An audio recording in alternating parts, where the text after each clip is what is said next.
We're called to raise up a what? Can't hear you.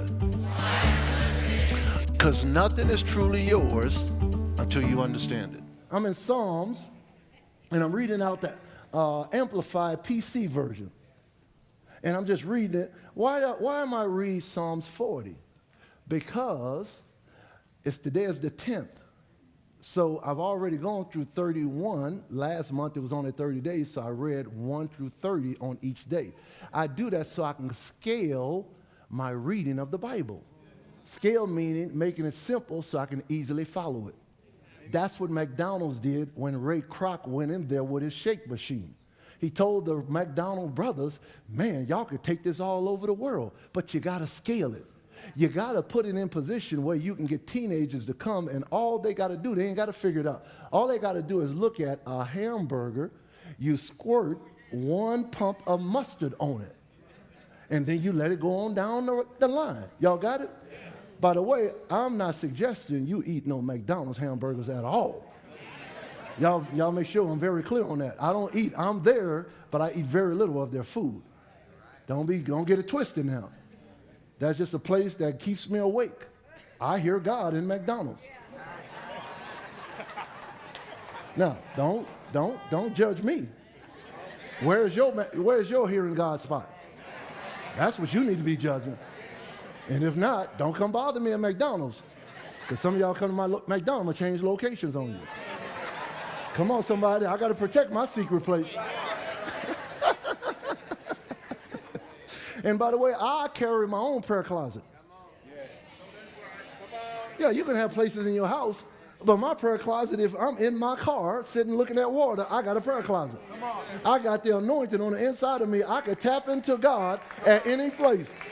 I'd be right now, man. Man, every now and then the lions will come up. Man, I'd be dealing with a lion.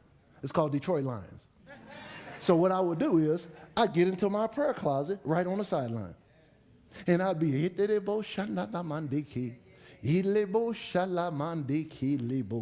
and all of a sudden now, the plays start coming to me.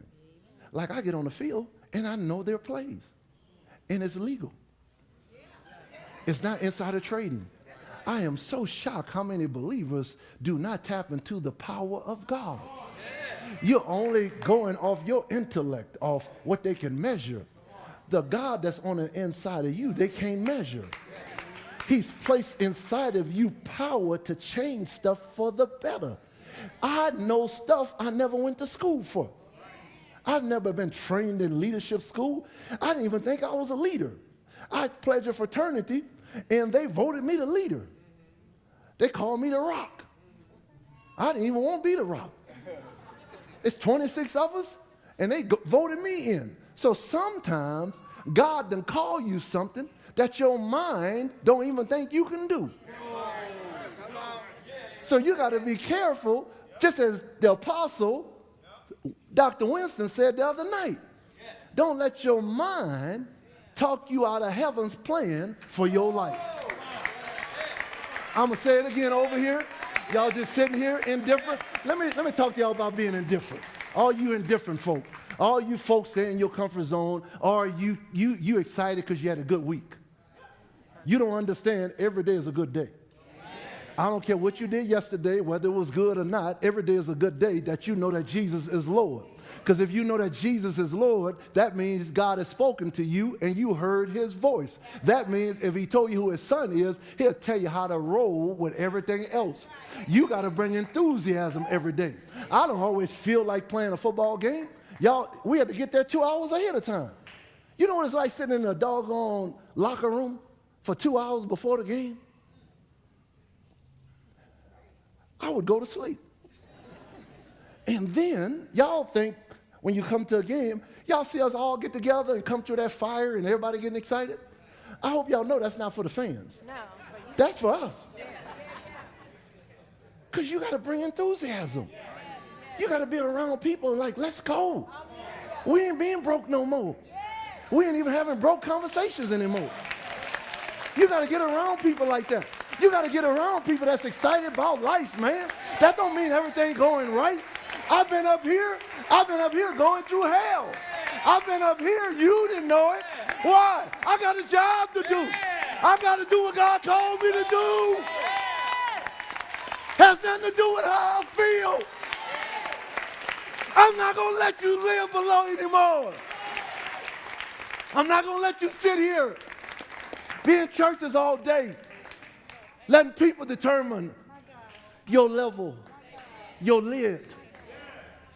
I ain't going to let a religious person who been hopping around, got a title, pastor, minister, whatever it is, I'm not going to let you stay with that foolishness anymore.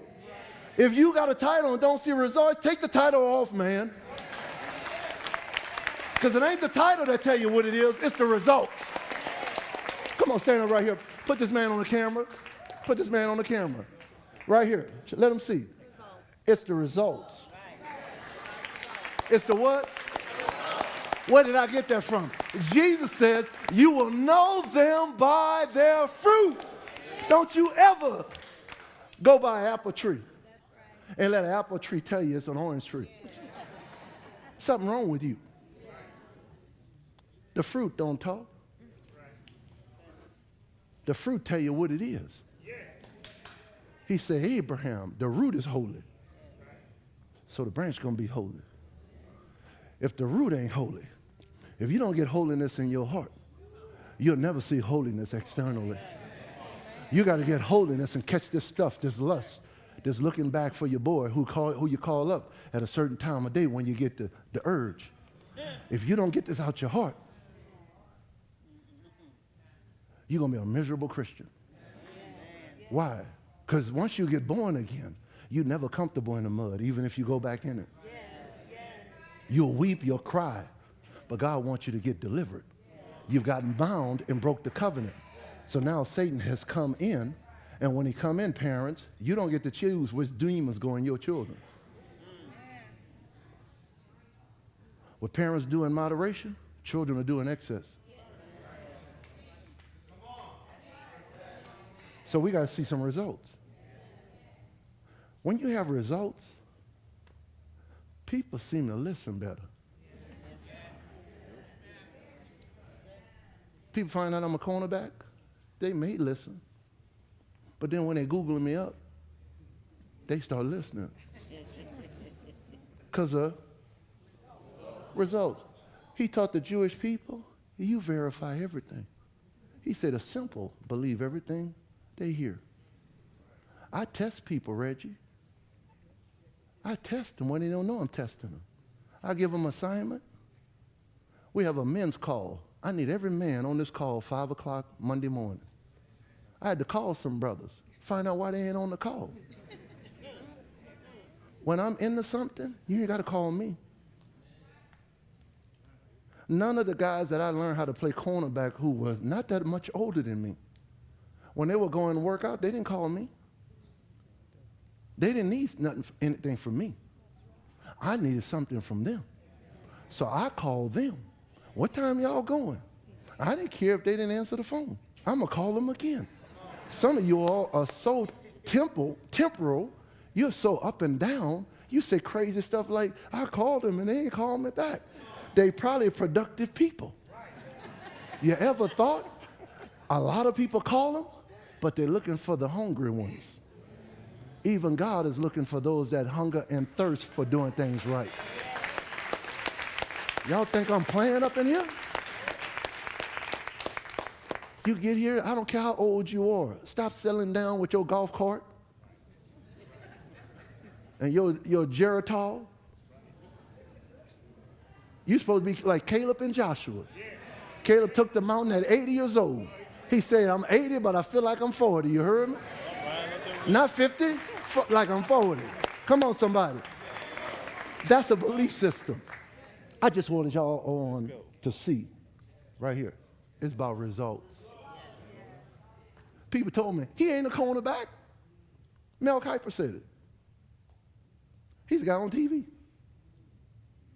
I'm so glad I ain't listened to him. Too many of you all listen to people who just have opinions. Mel Kiper, that was just his opinion. I love him. Why would I get mad at Mel Kiper? You just giving an opinion. And last time I checked, they said opinion likes certain parts of your body. Everyone got some. Everyone has one. Am I in the right place here?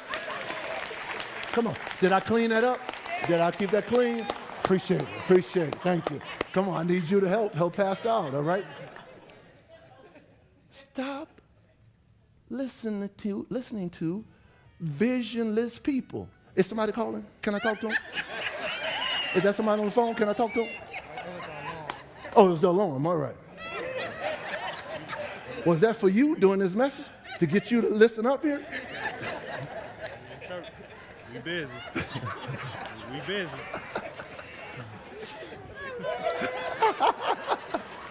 We busy.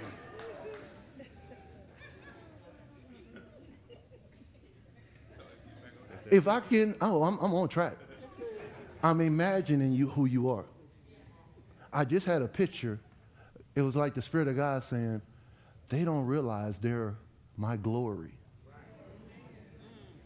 They see themselves as to what they've been through and what's happened in their lives and what they've grown up like. When you His glory, that means He created you just the way you are. Now, hold up. When I say created you just the way you are, I'm not talking about dysfunction. You know, people be saying, well, I've been like this since a child. You may have stuff come through your lineage that showed up in the womb through you. But make no mistake, once God show you a male and a female, we don't question that. See, here's the other thing you need to know. When a society starts not figuring out what's natural, you're at the precipice of a whole horrific culture. When you get a society that can no longer determine what's natural, when you get people start saying, well, what's natural? And you put a male and a female bodies on that screen, and you get a bunch of people saying that's what you think, you in trouble. And only the Spirit of God, and by the way, that could be the same thing if you get a man who's never gotten their flesh disciplined, so they start trying to change the law so we can have polygamy. Because their flesh out of control. So let's get what the other flesh is out of control, and let's change these laws so we can have multiple women. Then, if you get the church ladies to believe there are no good men out here. Look at that, all of them in jail. Or the ones not in jail, they don't like women. As if that has anything to do with God bringing you your man.